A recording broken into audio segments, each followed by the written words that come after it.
Et il arriva à ce moment-là que Juda quitta ses frères et se tourna vers un certain Adulamite, dont le nom était Hira. Et Juda vit là la fille d'un certain Cananéen, nommé Shua, et il la prit et entra vers elle. Et elle conçut et enfanta un fils, et il appela son nom Er. Et elle conçut de nouveau et enfanta un fils, et elle l'appela Onan. Et elle conçut de nouveau et enfanta un fils, et l'appela Shéla. Et il était à Chezib lorsqu'elle lui enfanta. Et Juda prit pour Er, son premier-né, une femme nommée Tamar. Et Er, le premier-né de Juda, était méchant aux yeux de l'Éternel, et le Seigneur le fit mourir. Et Juda dit à Onan, va vers la femme de ton frère, épouse-la, et donne une postérité à ton frère. Et Onan savait que la graine ne devait pas lui appartenir, et il arriva, lorsqu'il entra chez la femme de son frère, qu'il le répandit par terre, de peur qu'il ne donne de la semence à son frère. Et ce qu'il a fait, l'Éternel, c'est pourquoi il l'a aussi tué. Alors Juda dit à Tamar, sa belle-fille, reste veuve dans la maison de ton père, jusqu'à ce que Shéla, mon fils, soit grand. Car il dit, de peur qu'il ne meure aussi, comme ses frères. Et Tamar partit et habita dans la maison de son père. Peu après, la fille de Shua, femme de Juda, mourut, et Juda fut consolé et monta vers ses tondeurs à Timnath, lui et son ami Hira l'Adulamite. Et on informa Tamar, disant, voici, ton beau-père monte à Timnath pour tondre ses brebis.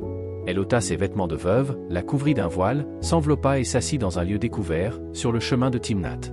Car elle voyait que Shéla avait grandi, et elle ne lui fut pas donnée pour femme. Quand Juda la vit, il la prit pour une prostituée, parce qu'elle s'était couvert le visage. Et il se tourna vers elle en chemin, et lui dit, va, je te prie, laisse-moi entrer vers toi, car il ne savait pas quelle était sa belle-fille. Et elle dit, que me donneras-tu, pour que tu puisses entrer vers moi? Et il dit, je t'enverrai un chevreau du troupeau.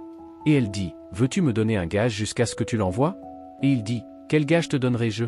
Et elle dit, ton seau, tes bracelets et ton bâton que tu as à la main. Et il le lui donna, et il entra vers elle, et elle conçut par lui.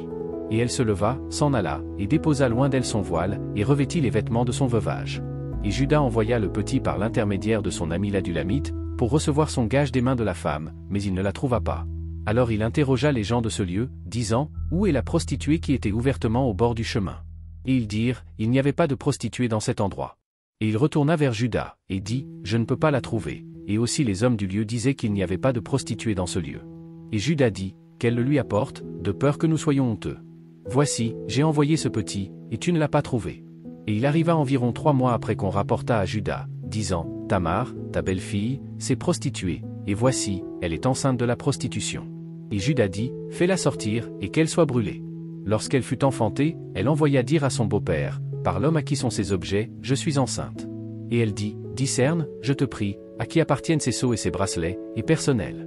Et Juda les reconnut et dit, elle a été plus juste que moi, parce que je ne l'ai pas donnée à Shéla, mon fils. Et il ne la connaissait plus. Et il arriva, au temps de son travail, que voici, des jumeaux étaient dans son sein. Et il arriva, pendant qu'elle était en travail, que l'un d'eux étendit la main, et la sage-femme prit et attacha sur sa main un fil cramoisi, en disant, celui-ci est sorti le premier. Et il arriva, comme il retira sa main, que voici, son frère sortit, et elle dit, comment es-tu sorti? Que cette brèche soit sur toi, c'est pourquoi son nom fut appelé Pharée. Et ensuite sortit son frère, qui avait le fil écarlate sur la main, et son nom s'appelait Zara.